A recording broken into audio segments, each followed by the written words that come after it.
KKR ফেরত পেল ভয়ঙ্কর বোলারকে।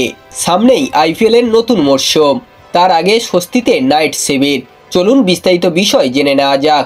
আইপিএল 2025-এ আপনাদের পছন্দের দল কোনটি অবশ্যই কমেন্ট করে জানাবেন, এবং ক্রিকেট জগতের সমস্ত খবর জানতে হলে চ্যানেলটিকে অবশ্যই সাবস্ক্রাইব করে রাখবেন। চলুন ভিডিওটি শুরু করা যাক। কেকেআরের হয়ে বহু যুদ্ধ জয়ের নায়ক তিনি। 2020 সালে যখন কেকেআরের প্রথমবারের জন্য আসেন, তখন তাক বোলিং বুঝতে হিমশিম খেয়েছিলেন অনেকেই। মাঝে 2022 সালে ফর্ম ওঠানামা করায় দলে অনিয়মিত হয়ে পড়েছিলেন। 2021 সালে টি-20 বিশ্বকাপের দলে সুযোগ পেলেও ভালো ফর্ম করতে পারেনি, জাতীয় দল থেকে বাদ পড়েন। 2023 আইপিএল মরশুম থেকে ফের চেনা ফর্মে কেকেআরের হয়ে পাওয়া গিয়েছে। 2024 সালে দলের চ্যাম্পিয়ন হওয়ায় নিয়েছিলেন গুরুত্বপূর্ণ ভূমিকা।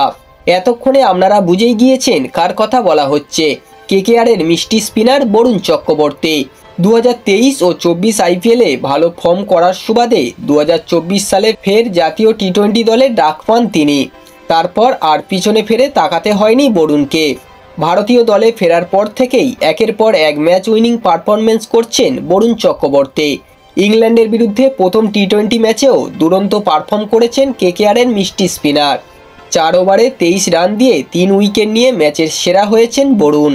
নিজের স্পেলের প্রথম ওভারেই তুলে নেন হ্যারি ব্রুক এবং লিয়াম লিভিংস্টোনের মতো তারকা ইংরেজ ব্যাটারকে। আউট করেন 68 রান করা বাটলারকেও। তিনি ইংল্যান্ডের মিডল অর্ডার ভেঙে দেন, যা ভারতকে ম্যাচ জিততে সাহায্য করে।